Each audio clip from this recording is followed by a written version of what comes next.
And I hate this. I hate having to come here and nag at you guys every month. I don't know what else to do. You are presiding over this district at an historic moment in time.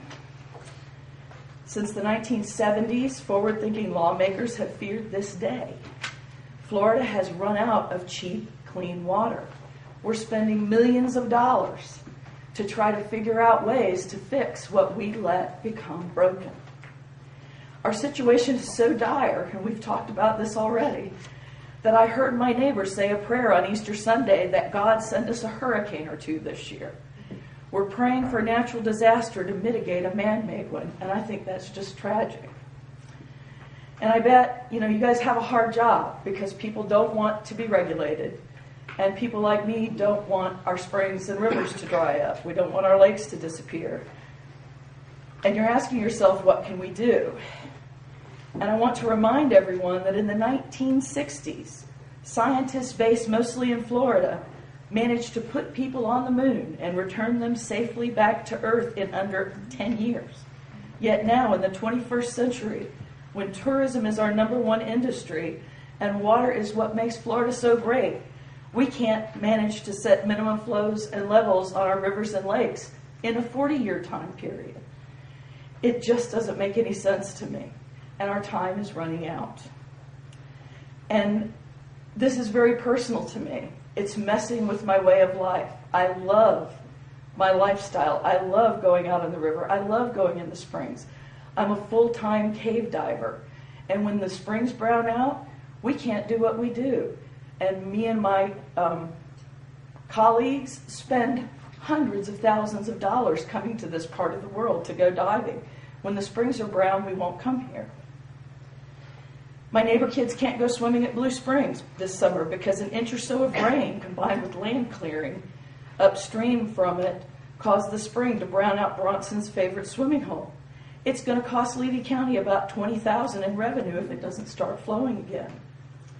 Yesterday, and I gave you the picture, Fanning Spring browned out twice in 24 hours. It looks to me like the hydraulic head of the groundwater has gotten so low that the river is flowing into the spring at high tide. Hundreds of thousands of people come to Fanning Spring to swim in the crystal clear blue waters. During the summer season, what will happen to the town if the water stays brown all the time? There was a time, historically, when everyone in Florida had their eye on the Suwannee River because we hadn't squandered our resources yet. Tampa and Miami were the first to run low on cheap fresh water. Now Jacksonville, Orlando, and the villages are looking all over everywhere to find cheap, easy water. Who would have thought that the Suwannee River Water Management District would have run out of water without the pressure of huge cities and industry or transfer pipes to the big city? I would have never dreamed it could happen. How did it happen?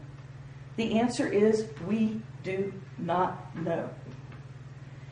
You don't have the data because the largest users in the district don't know how much water they're actually using. Trying to calm down, I'm sorry. It is my understanding that you could not defend our district against the JEA drawdown because you don't have any data on how much water is actually being used by 6-inch and larger production wells for agriculture. Historically, we have had worse droughts than this. Here's the thing. For years, governing boards have been putting off moving forward on real-time monitoring large production wells. What happened in the past is not your fault. But now that we are in an actual water shortage crisis, and I will show you this, it's red.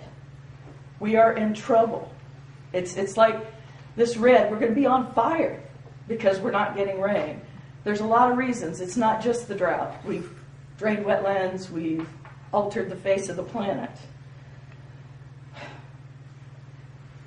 We've been putting off the decision. This board has postponed requiring real-time reporting meters on big wells for the 3rd month in a row now. I did not see it on the agenda for today. That's why I'm here to talk to you. You are letting 2 entities, the Florida Farm Bureau and Southeast Melt, doom the future of everyone else in the Suwannee District. These big interest groups want the right to use a huge amount of water for free without the responsibility to report the amount of water they're using.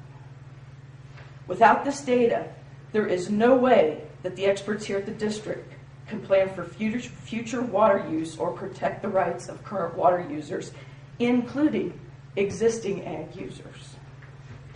These two big money interest groups have put you in an untenable position. Do your job properly or support them and do what they tell you to do. I want you to make sure that you understand this is a crisis. Yes, water still comes out of the tap when you turn it on, but it will not be long. The springs are our canary in the coal mine. I talked to my insurance agent this morning. If a well goes dry on a home in a rural community, your insurance will not pay to drill you a new one. It's considered normal maintenance. The shallow wells are going to be the next to go when the springs quit flowing. And even if your well still has water in it, as the springs are flowing with river water, people are going to be having river water in their wells, which is going to create a public health problem. I am here to beg you to mandate commercial and residential water conservation. There are things you can do as the governing board of the Water Management District. Begin with a cutback of 10% across the board. Everybody, from home users up to the largest commercial users. The situation in the real world is desperate. Also, get the data we need. It may begin to rain again, but now we know how bad it can get. Make sure that everybody with a big well is reporting how much water they're using. Also, consider how many permits we are handing out. We've never had a situation like we've got now.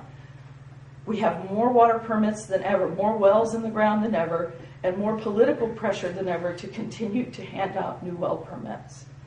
Please, please protect us, because no amount of job creation will do our economy any good if there's not enough water to flush the toilet and brush our teeth and wash our clothes.